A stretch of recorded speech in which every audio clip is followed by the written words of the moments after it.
Hello and welcome to 31 Nights of Horror here on CineQuest video. On today, day number 14, we're going to be talking about 1991's Warlock. Warlock. In 1691 Boston, witch hunter Giles Redfern captures the Warlock, the smooth-talking, soul-stealing servant of Satan who's racked up enough witchcraft charges to fill several lifetimes. Just as Redfern prepares to execute him, the devil himself tears open time and space, sending his favorite warlock 3 centuries forward, straight to 1980s Los Angeles. Redfern dives in after him, armed with the holy relics and Puritan rage. The warlock crash lands in the apartment of waitress Cassandra and her roommate Chase. Within hours, Chase is dead, and the warlock is cozying up with a fake psychic who becomes a demonic messenger for Satan, who the warlock rewards by ripping out her eyes and using them as a demonic compass. I'm sure he was thankful for the help. His mission? Reassemble the Grand Grimoire, a book so powerful it can literally unmake creation by speaking God's name backwards. He curses Cassandra to age decades overnight, forcing her to team up with Redfern. The mismatched duo, part time-traveling witch hunter, part sarcastic LA girl, chase the warlock across the country. Along the way, he gains the power of flight by murdering an unbaptized boy, fights through a Mennonite firehouse, and even survives being nailed to the earth with his own footprints. By the time they reach Boston, the warlock has nearly gathered all 3 pieces of the grimoire. Redfern challenges him to a final fight in a graveyard, but the warlock doesn't play fair. He plans to reverse God's name and erase existence itself. Before he can speak the final word, Cassandra injects him with salt water from the lake, sealing his throat shut and burning him alive. Redfern fades back to 1691, his mission complete. Cassandra, now wiser and much younger again, buries the cursed book deep in the Bonneville salt flats, because some things are better left unsaid. When I was a kid walking through the Blockbuster or whichever video rental store I happened to be visiting at the time, I always would see the picture of Warlock or the video cassette of Warlock. And there was a tagline attached to Warlock. It was a very plain, very simple cover. It had Julian Sands with a shadow behind him that looked like a demon. And it said, Satan has a son too. I used to think in my mind, when I was a bit more religious as a child, that this had to be the most evil film I could ever watch. And I would avoid watching it until later on in life when I was of course, a bit older. Come to find out, it's not evil at all, but actually a bit silly.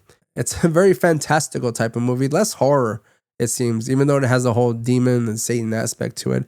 I mean, there is a possession scene, which is also kind of silly. The psychic who, her teeth get all sharp, and then, of course, she looks like a very bad Linda Blair replica. And, of course, we have Redfern and Cassandra, who are... Cassandra, I believe, I forget her name, but she is the person who comes out with Kevin Bacon Footloose. I believe she's that person. I'm not sure who Redfern is, but it almost seems like Redfern was trying to like play this very heroic type, but very vulnerable. And Cassandra, and I'm not sure, again, I don't remember her name, but that she was just playing it kind of half-assed, if you will. Like she phoned it in. I'm not sure if she saw the script and was like, yeah, I'll take the gig, whatever. Like it's a movie, you know? She didn't seem to take it too seriously. And of course they put her through like bad wigs, first of all.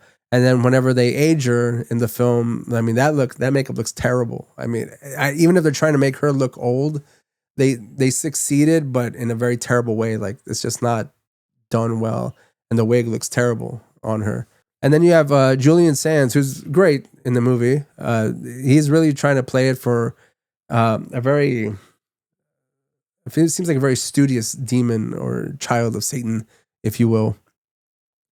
The special effects are terrible. The whole whirlwind, whenever Satan comes in and takes the warlock away, and then of course Giles jumps in, like that's bad.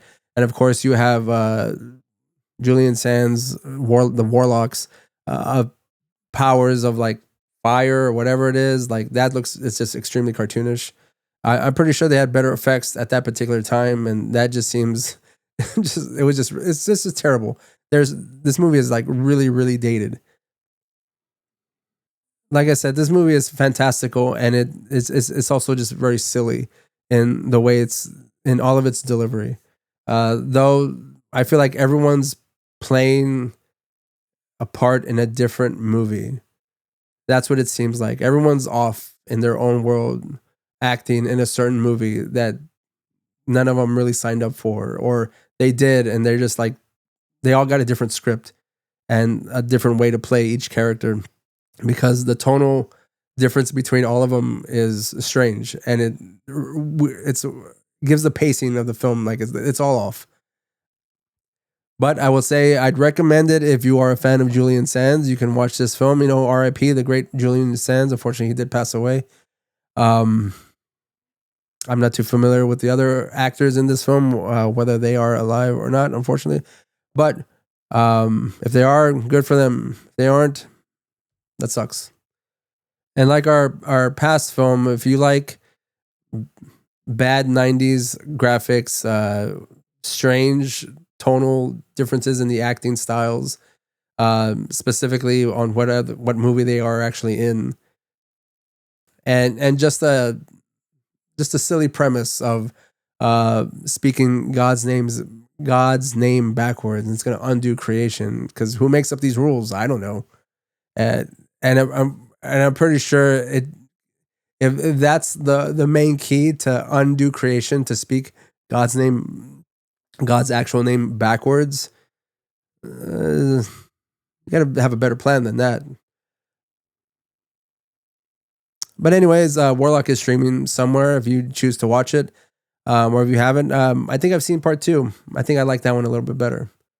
But anyways, I appreciate you joining me to continue on with this journey on our 31 Nights of Horror for October. Stay tuned for more reviews here on CineQuest Video, and I appreciate you, and we'll see you next time.